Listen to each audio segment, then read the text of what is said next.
Urwandiko rwa mbere Pawulo yandikiye Abakorinto igice cya 13.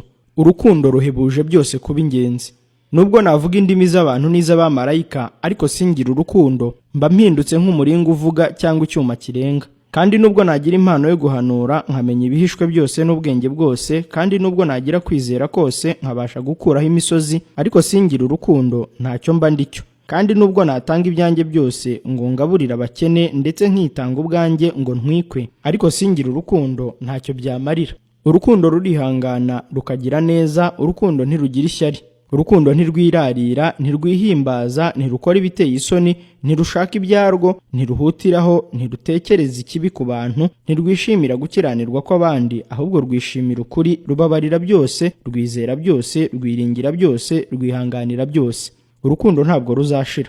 Guhanura kuzarangizwa, no kuvuga izindi ndimi kuzagira iherezo. Ubwenge nabwo buzakurwaho, kuko tumenyaho igice kandi duhanuraho igice, ariko ubwo igishyitse rwose kizasohora, bya bindi bidashyitse bizakurwaho.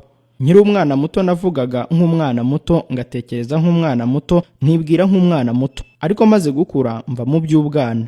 Icyakora none turebera mu ndorerwamo ibirorirori, ariko icyo gihe tuzarebana duhanganye mu maso. None menyaho igice, ariko icyo gihe nzamenya rwose nk'uko namenywe rwose. Ariko none hagumyeho kwizera n'ibyiringiro n'urukundo, ibyo uko ari bitatu, ariko ikiruta ibindi ni urukundo.